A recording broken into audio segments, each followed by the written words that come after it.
Bonjour et bienvenue à la suite de nos ateliers autour de l'ERP Odoo. Aujourd'hui, nous allons nous attarder sur un module. Nous allons commencer l'étude du module des achats et des approvisionnements.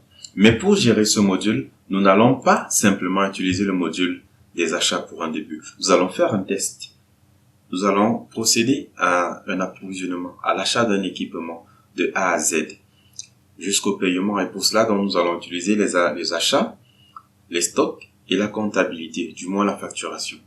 Et ensuite, nous allons étudier certains processus de manière détaillée et autonome.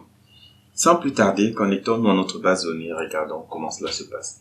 Nous allons ici utiliser une base de données déjà fournie avec des éléments de démonstration afin que nous puissions voir de manière concrète. Voilà les trois modules que nous allons utiliser. Achats, inventaire et la facturation.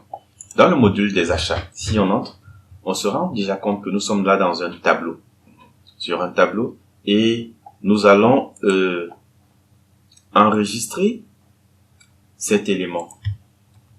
Nous allons enregistrer ce tableau de bord. Nous allons faire la capture de ce tableau de bord afin de vérifier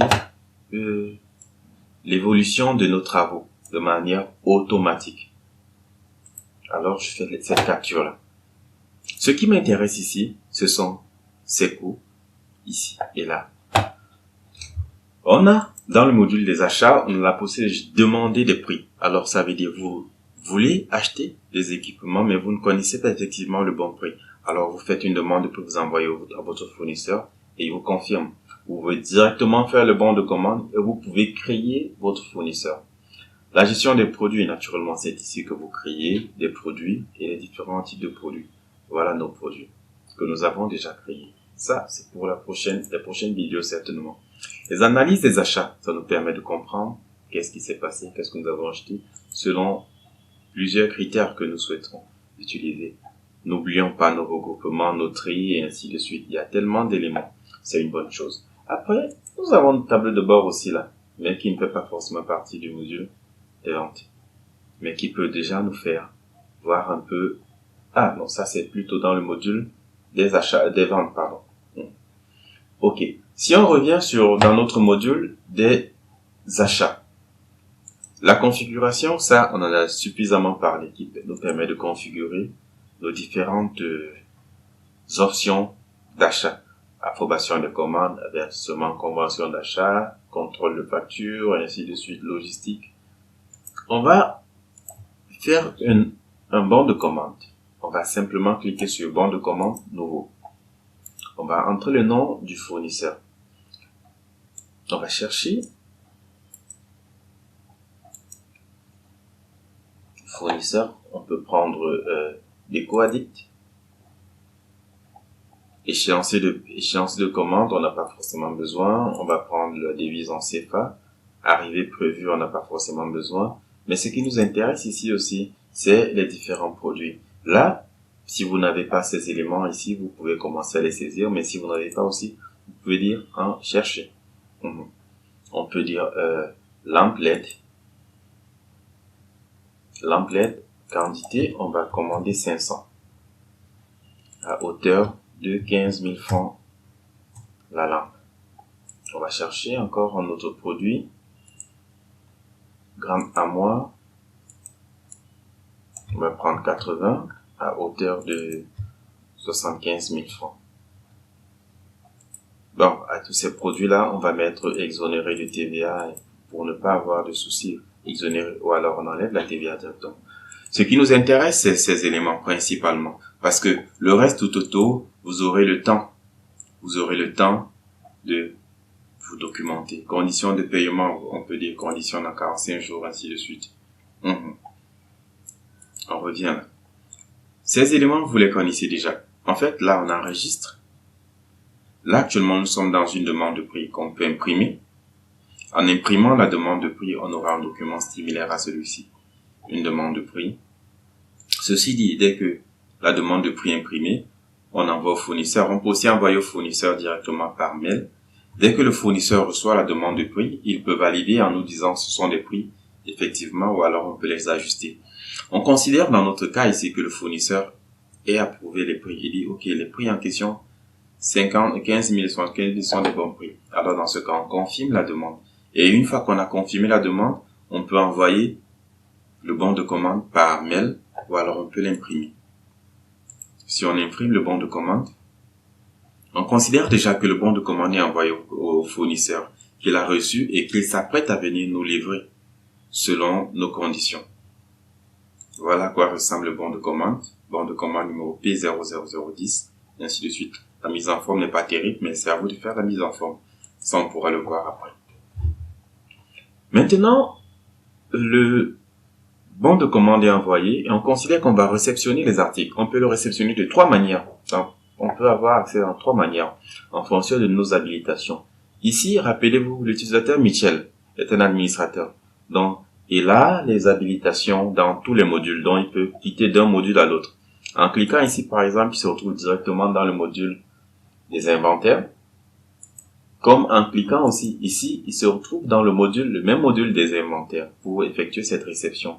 Mais, on peut considérer que s'il n'avait pas ces habilitations, alors la personne qui est habilitée allait simplement venir dans inventaire et allait voir les éléments à réceptionner et allait cliquer sur réception des articles et il allait voir P0010.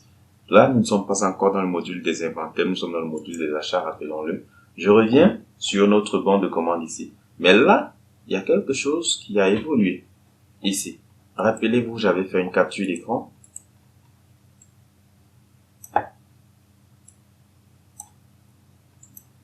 Ici,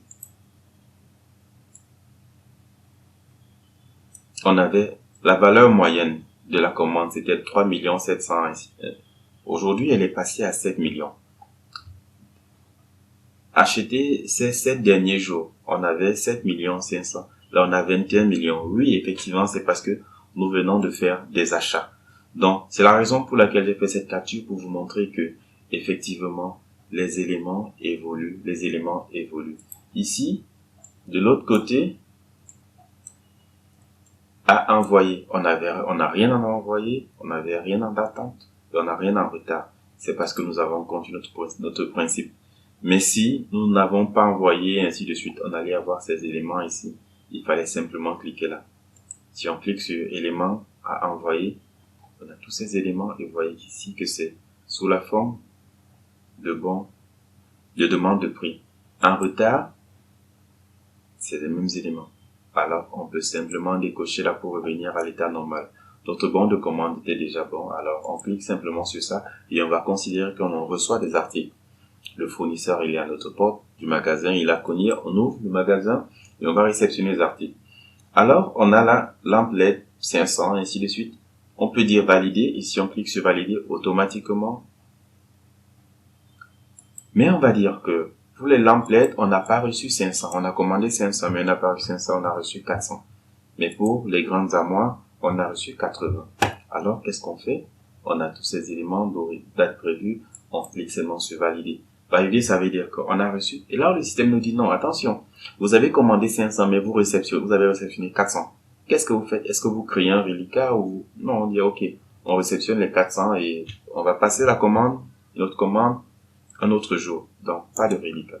Et on le fait. Et ça corrige.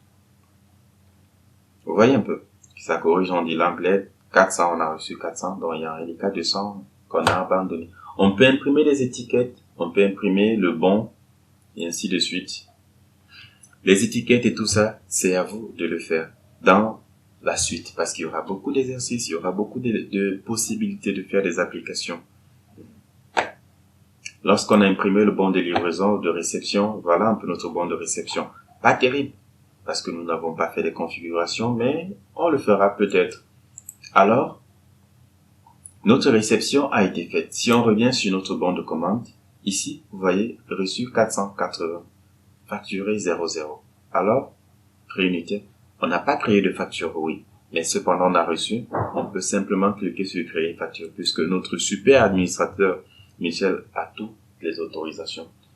Après avoir cliqué sur créer la facture, nous sommes en facture brouillon. On peut confirmer, mais avant de confirmer, on va regarder un peu tout ce qu'il y a là, il y a rien. Et surtout que nous n'avons pas créé un élément, nous n'avons pas intégré des éléments de comptabilité, mais juste de facturation. Mais malgré ça, ça passe quand même les écritures comptables. On va mettre notre date de facturation, très importante.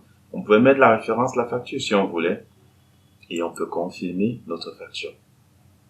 Notre facture qui a été confirmée, la facture est créée avec ce numéro. Ah oui, on envoie à notre fournisseur qui s'empresse de dire, mais à quand le paiement? On dit, ok, venez encaisser votre chèque. Il arrive et on peut simplement cliquer sur créer, enregistrer un paiement. On a la facture qui arrive. De quelle manière vous voulez payer? En espèces. Naturellement, c'est trop gros pour être payé en espèces. On va payer en banque selon le montant. La facture totale. Parce que rassurez-vous, on avait commandé 500, mais on a reçu 400, ce qui a été facturé, et ainsi de suite. On clique et on clique seulement sur créer un paiement. Et oui, facture payée. Et si on regarde ici, on verra que même le lettrage a été passé, tout a été fait, tout est bon. En quelques instants, et vous voyez les éléments, statut en paiement, tout. Vous voyez comment en quelques instants, nous avons acheté des articles, nous avons réceptionné ces articles, nous avons créé la facture, fournisseur, nous avons effectué le paiement. Voilà un peu, grosso modo, les grandes lignes du module des achats.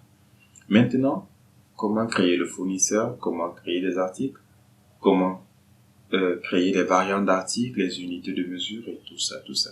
Voilà les petits éléments sur lesquels nous allons nous attarder dans la suite des ateliers. Mais cependant, regardons un peu la gestion de notre stock, l'état de notre stock. Les lampes. Les lampes, si on arrive là, on est dans inventaire, produit. On clique sur lampe, on écrit lampe par exemple, lampe LED. On a 400 en stock qui correspondent aux 400 ainsi de suite. Là. Pareil. Donc, nous n'allons pas nous attarder sur le module des inventaires pour regarder tout ce qu'il y a à l'intérieur parce qu'on le fera prochainement. À très bientôt pour la suite. Surtout pratiquez. Au revoir. Bientôt.